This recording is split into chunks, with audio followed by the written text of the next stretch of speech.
What is up, guys, and welcome back to another episode of the F122 Mobile Racing Career Mode. We are here for episode number 61 today.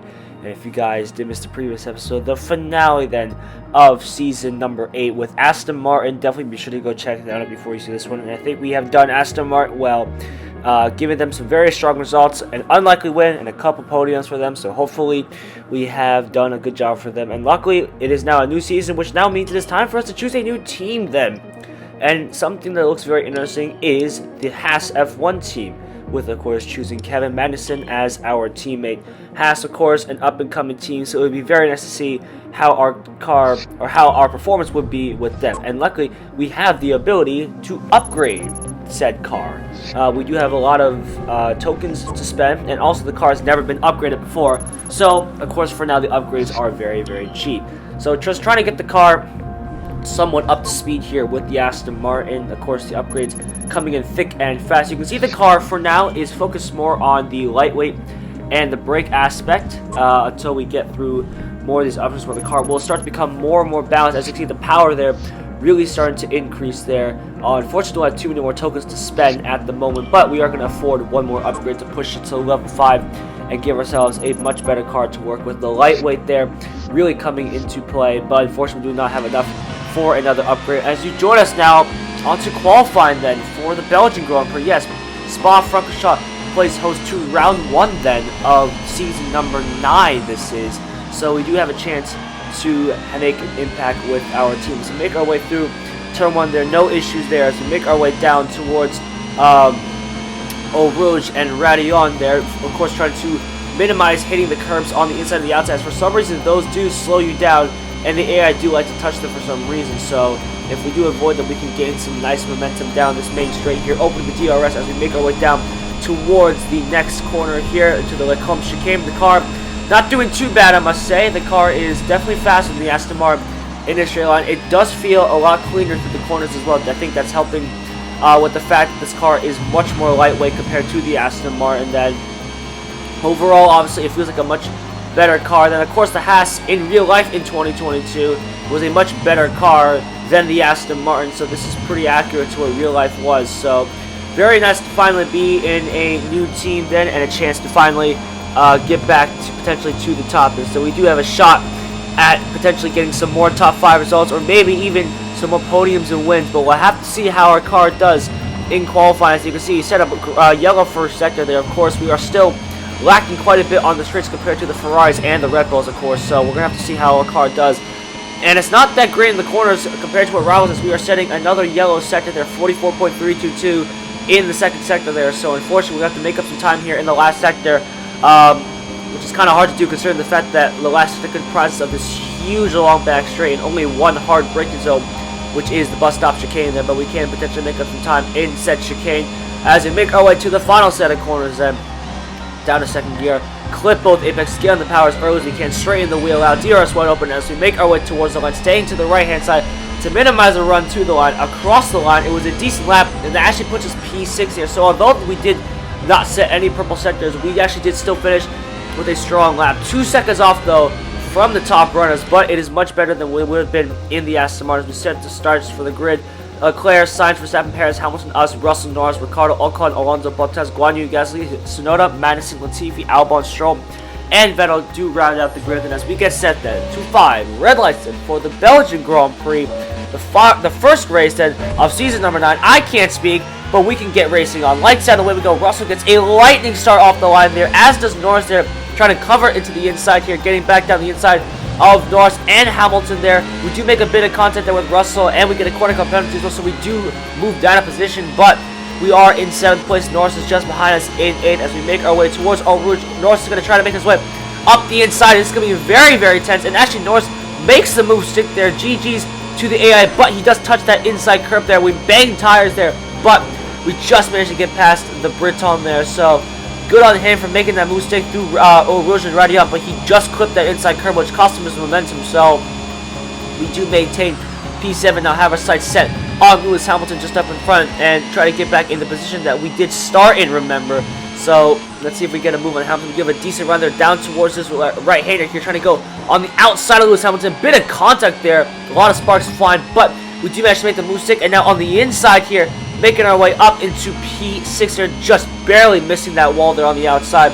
But now we have done so successfully. Now make our way through Poo on there, nice and easy fly out. But unfortunately, I think we have lost contact with Russell as he is almost 3 whole seconds ahead of us there, as Fernando Alonso has now overtaken Lewis Hamilton there up into 7th place with that Alpine man trying to make his way through the field as well. I think for us, the Alpine is a good target for us to try and reach because the Alpine is pretty fast compared to our car here. So we're going to have to see if we can hold on to this position here as Russell is pulling the gap to nearly 4 seconds here. But Alonso there, he's 2.5 seconds behind. So we're kind of right now at this moment in time in a bit of no man's land here, unfortunately. So we're going to have to see where we do end up towards the end of the race. If the AI do start battling up front, it might give us a shot at potentially snagging some more points. At the same time, we do have to keep our nose clean as well, because the last thing we want is to give away free positions to the other drivers there. So as we start our new lap then onto lap number 2, looking pretty decent here in the Haas. Of course, like I said, the Haas is much better